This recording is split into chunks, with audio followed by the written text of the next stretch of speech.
Teacher और poet दो ही काम करते हैं, या तो वो किसी की तारीफ करते हैं और या फिर किसी को टारगेट करते हैं। T=T। Negative publicity is the biggest publicity. अब जब लोग ट्रोल होते हैं तो खुशी मानते भैया आज मैं भी ट्रोल हो गया, क्योंकि जब आप ट्रोल होते हो तो भयंकर बड़े पैमाने पे लोग आपको देखते हैं कि ये कौन है यार। तो टुडे ट्रोलिंग इज अचीवमेंट। दुनिया को राजा बनाने वाले, अपने स्टूडेंट्स को कट्टा चलाना सिखाने वाले, शिक्षा जगत में राज करने वाले टीचर अवध ओझा पढ़ाई लिखाई के कार्यक्रम से थोड़ा ब्रेक लेके राजनीति में उतर आए हैं। जब से मैंने ये खबर पढ़ी है कि अवध ओझा सर आम आदमी पार्टी में शामिल हो गए हैं, मुझे भरोसा नहीं हो रहा है कि वो इंसान जो दुनिया को राजा बनाने की बात करता था, जो कहता था कि मैं चुनाव लड़ूंगा नहीं, चुनाव लड़वाऊंगा, मैं राजा बनूंगा नहीं, राजा बनाने वाला आदमी हूँ, वो कैसे आम आदमी पार्टी में शामिल हो गया। भाजपा से टिकट मांग रहे थे प्रयागराज से और कांग्रेस से टिकट मांग रहे थे अमेठी से। आखिर ऐसे क्या मजबूरी आ गई कि एक ऐसा व्यक्तित्व वाला आदमी, अरे नालायक, और नेताजी की इतनी हिम्मत है कि हमको टाइम नहीं देंगे मिलने के लिए, एक ऐसी पार्टी ज्वाइन कर लेता है। हाल ही में एक इंटरव्यू के दौरान अवध ओझा जी से पूछा गया कि राहुल गांधी और पीएम मोदी में से बेहतरीन नेता कौन सा है, तो उन्होंने जवाब दिया, बेहतर नेता कौन है, नरेंद्र मोदी या राहुल गांधी? बेहतर नेता थे नरेंद्र मोदी, अब राहुल गांधी है। देखिए, अब ना राहुल गांधी अच्छे हैं ना पीएम मोदी, इनके लिए तो अब केजरीवाल ही देवता हैं।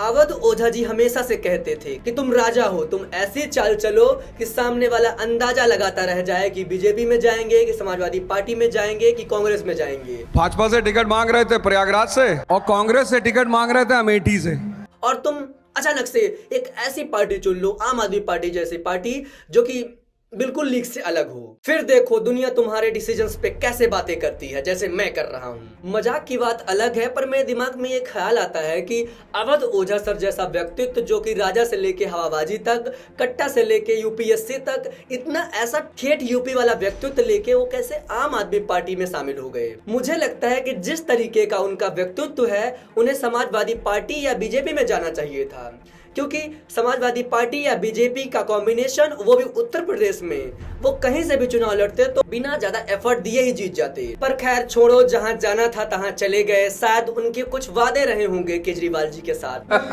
और आम आदमी पार्टी को इस समय जरूरत भी है एक बेहतरीन नेता की, क्योंकि स्वाति मालीवाल और राघव चड्ढा जी तो कहीं दिखाई नहीं देते और जो अपने हैं वो साथ नहीं दे रहे हैं। ऐसे में मैं तो कहूंगा कि ये आम आदमी पार्टी के लिए एक बेहतरीन बिट थी। आम आदमी पार्टी को एक ऐसा नेता चाहिए था जो कि उनकी कमान को संभाल सके और आम आदमी पार्टी को एक नई ऊंचाइयों पे ले जा सके, और अवध ओझा जी एक परफेक्ट एग्जाम्पल है उसके लिए। ओझा सर के अंदर वो सारी क्वालिटीज कूट कूट कर भरी हुई हैं जो एक बेहतरीन नेता के अंदर दिखाई देती हैं या फिर होती हैं। अरे वो गुंडा है एक नंबर का। मैं उसकी स्टूडेंट रही हूँ नेक्स्ट आईएएस में, उसकी क्लास रही। वो हिस्ट्री पढ़ाता नहीं है, वो 4 पॉइंट्स लिखा देगा हिस्ट्री के, कच्चे में आता था वो लिटरली। यार ये सब नहीं, मतलब बात करने की कला, भाषणबाजी, जनता को अपनी बातों पे बांधे रखने की कला, देश की जनता के बारे में जानना, जो कि एक शिक्षक से बेहतरीन कौन जान सकता है, जो कि डेली लाखों करोड़ों युवा को पढ़ा रहा है। वो हिस्ट्री पढ़ाता नहीं है, वो 4 पॉइंट्स लिखा देगा हिस्ट्री के। अवध ओझा सर की कहानी गोंडा से शुरू होती है।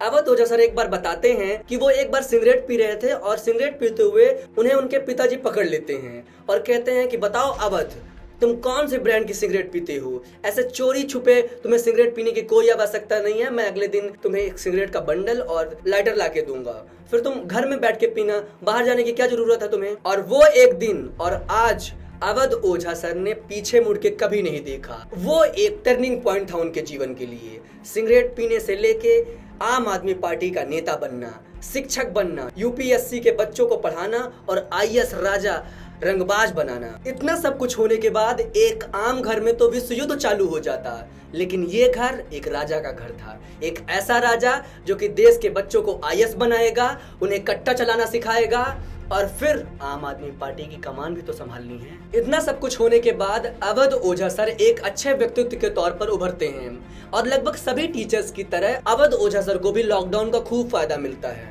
और उनकी बात करने की टेक्निक, बोलने का ढंग और समझाने का तरीका लोगों को काफी पसंद आता है और लोग उससे कनेक्ट कर पाते हैं, जिसकी वजह से उन्हें देश भर में खूब ख्याति प्राप्त होती है। अवध ओझा सर को कई बार उनके स्टूडेंट्स के द्वारा ही क्रिटिसिज्म भी झेलना पड़ा है। यूट्यूब चैनल वो वायरल करते हैं, उन्हें पैसा मिलता है और बच्चों को लगता है कि हाँ भाई ये तो सही बोल रहा है बंदा, ये तो जिंदगी की बातें बता रहा है, मुझे तो इसी से पढ़ना है। बट उनको सच्चाई नहीं पता है, वो पढ़ाते ही नहीं है। क्योंकि अवध ओझा सर का जो व्यक्तित्व है वो हमेशा ये दर्शाता है कि वो बच्चों के साथ हैं, बच्चों को सपोर्ट कर रहे हैं, किसी भी तरीके से आप उनसे बातें कर सकते हैं और वो आपको एक बेहतरीन टीचर की तरह और एक गार्जियन की तरह समझाते हैं। पर ऐसा नहीं होता है।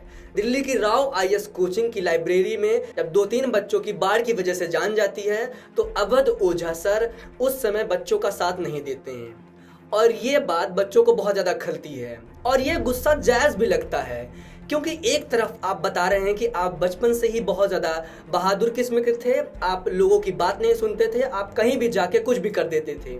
और एक समय जब बच्चे प्रोटेस्ट कर रहे हैं, अपनी मांगों को रख रहे हैं, वहाँ आप जाने से मना कर रहे हैं क्योंकि आपका कहना है कि वहाँ पे कुछ असामाजिक तत्व भी हो सकते हैं। आपने जीवन भर में असामाजिक तत्व को झेला है, आप इन्हीं माहौल से आगे बढ़कर आए हैं और आप यहाँ कह रहे हैं कि मैं वहाँ डर गया था, मुझे कुछ हो सकता था।